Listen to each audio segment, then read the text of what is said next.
অনুনাসিক বর্ণ কতটি? অনুনাসিক বর্ণ হবে 60টি। কয়টি? 60টি। আর ধ্বনি হবে 3টি। কয়টি? 3টি। লক্ষ্য করেন এই 3টি বা 60টি কোনগুলো? দেখেন আগে আমি বর্ণগুলো লিখি।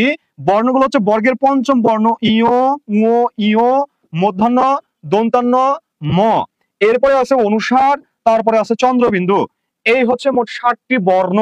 এই 60টি বর্ণ হচ্ছে নাসিক্য বর্ণ। কি বর্ণ? নাসিক্য বর্ণ। বর্ণ কেন বলছি?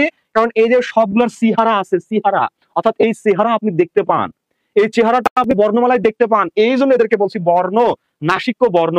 এই 60টি নাসিক্য বর্ণের মধ্যে উপরে যে 5টি বর্ণ লিখেছি, এই 5টি বর্ণ হচ্ছে বর্গে আছে, অর্থাৎ ক থেকে ম পর্যন্ত এই 25টা বর্ণকে বলা হয় বর্গীয় বর্ণ। ঠিক আছে, বর্গীয় বর্ণ না তো আর কি, হ্যাঁ বর্গের বর্ণ। এই 25টা বর্ণকে বলা হয় বর্গীয় বর্ণ। এই বর্গীয় বর্ণগুলোর মধ্যে এই 5 নম্বর যে বর্ণ, এই বর্ণগুলোকে বলা হচ্ছে কি নাসিক্য বর্ণ, বর্গের নাসিক্য বর্ণ। আর যদি বলা হয় মোট নাসিক্য বর্ণ কয়টি, তাহলে উত্তর হবে এই মোট মানে সবগুলো মিলায় উত্তর হবে 60টি। এই 60টির মধ্যে 3টাকে বলছি ধ্বনি। কোন 3টা? ইয়, দন্তন্য, ম।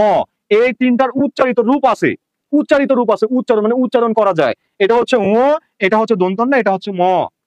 দেখেন আপনি এই যে এইটাকে এই যে উচ্চারণ করছেন কি অঙ্ক, অঙ্ক, অং উচ্চারণ করছেন না, এই যে ঙ, এই ঙটার উচ্চারণ আছে, কিন্তু এই ইয়র কোনো উচ্চারণ নাই, এই মধ্যাহ্নর কোনো উচ্চারণ নাই। এই মধ্যাহ্ন দন্তান্নর মতো উচ্চারণ করে।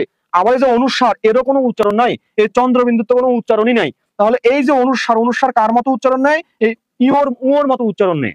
এই জন্য বলছি যে এই 3টার উচ্চারিত রূপ আছে, এই জন্য এই 3টাকে বলছি কি অনুনাসিক ধ্বনি বা নাসিক্য ধ্বনি।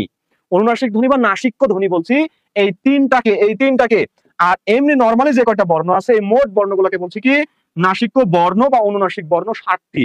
আর যখন বর্গের কথা বলবে তখন উত্তর হবে কয়টি? 5টি। আর নাসিক্য ধ্বনির কথা বললে সব সময় উত্তর হবে কয়টি?